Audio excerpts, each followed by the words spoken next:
We're back. Renee and I are driving this van across the North Island of New Zealand. This is Lake Taupo, where Renee wanted to get some sweets, so we went over to this little stand. Yep, she got a sweet, and it was good. Listened to a little bit of music. Nate went fishing. He was very happy. He caught a trout. Just look at how happy he looks. And that pretty much leads us to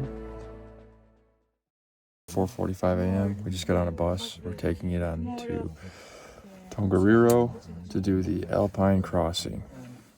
You can't see us, but we're here. Peaks are up there. It looks clear this morning. The guy on the bus said, hey, the sooner you guys get up to those higher elevations, the better chance you're going to have at views. And Renee shoved him and just started running. No. So we're going to try to get up there as quick as possible. She's completely relentless. Wait. Yeah, what? Temperature-wise, I'd say we're looking at about 36 degrees. Clear skies ahead. Landscape is basically very Mordor-esque.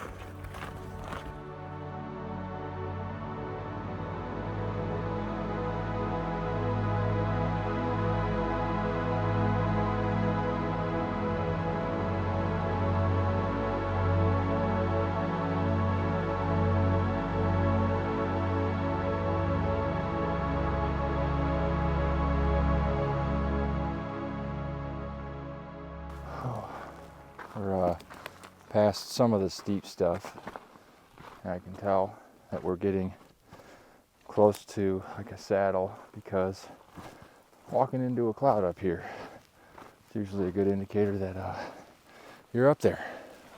A little snowflake just hit my shoulder. Wow, beautiful up here though. It is volcanic as hell.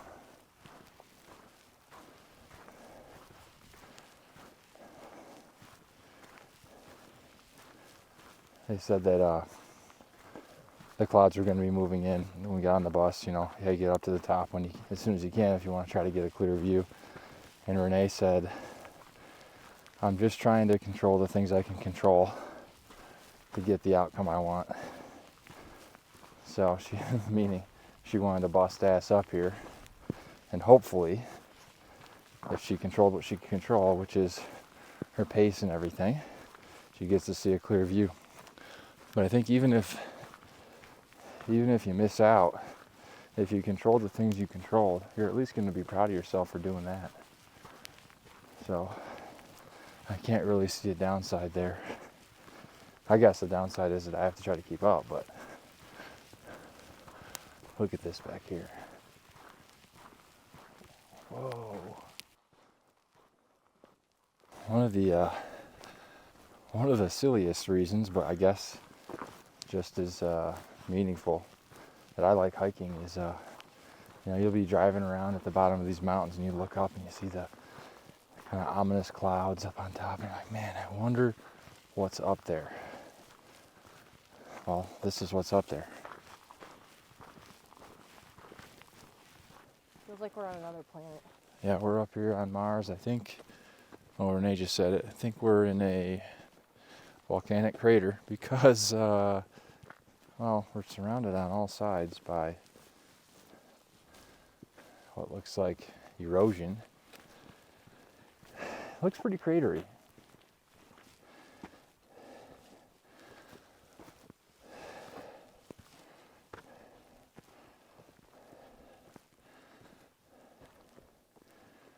Completely quiet up here. It's completely quiet. I bet that would be a good view on the uphill here, walking out of this crater. So it's perfect time for Nate's Fitness Minute. And I was thinking about how useful hiking has been for me in rehabbing my body, a lot of my old injuries, especially feet and ankles, because you get into all these inclines and you got to go into extreme ankle flexion, and I found that when you do that, you can open up the tibialis anterior, that's your shin muscle. The more open that gets, the easier it is to get down into a squat and be stable when you're there. So walking up hills, man, there's something to it. There it is. Looked a lot cooler at the bottom.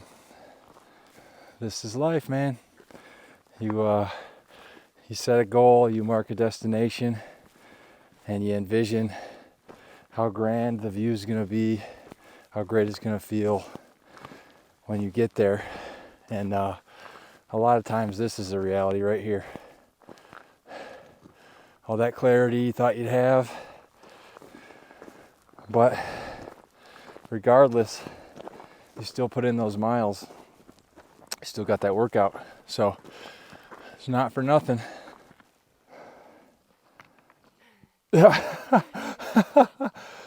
Oh, way to leave your mark.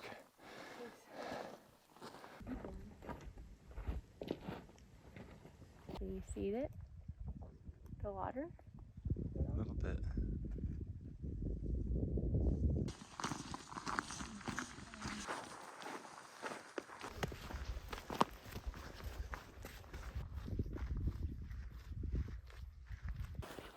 Fog has cleared just a little bit, and just revealing how vibrant the colors are. What, Renee? Oh yeah. You can see it just overtaking the view behind me. Let me get my head out of the way. Look at the beach over there. Oh, right there. Yeah. Some icebergs.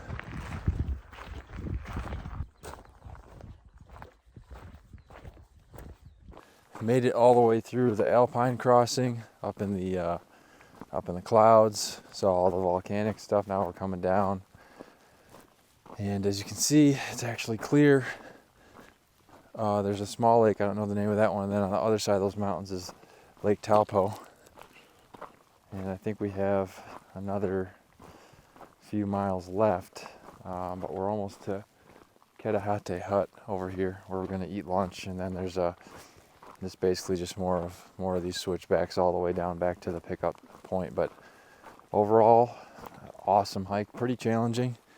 You'll definitely want to have some fitness for getting through the first half. After that, it's a lot easier.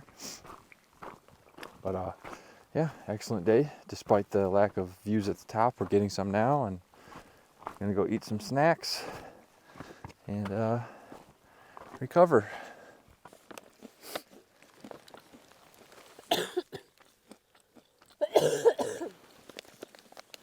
Do you see the car park anywhere?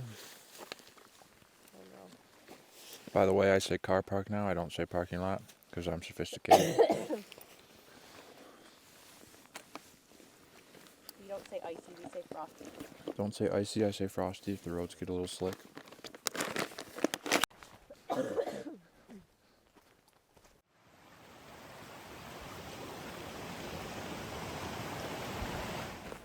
Made it down into the forested section now, so only about 3 kilometers left, and I'm just so excited about how my body feels at the end of these things.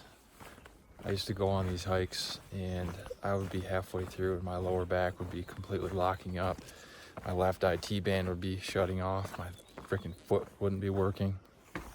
And I put in literally thousands of hours to getting all of these different things in my body shored up over the past probably 5 years.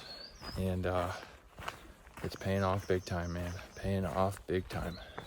The thing was that I knew, for a long time, probably since my mid-20s, oh, you got a couple of these like really weak areas, some old injuries, and I was just unwilling to do the work. I was unwilling to face the truth, which was, hey, you're pretty messed up. You gotta like rest and then start to do the tedious rehab. I didn't want to do the tedious rehab. I just wanted to keep having fun. I wanted to keep playing hockey every week, a few times a week. I wanted to keep doing all of our adventures, and I didn't want to slow that down.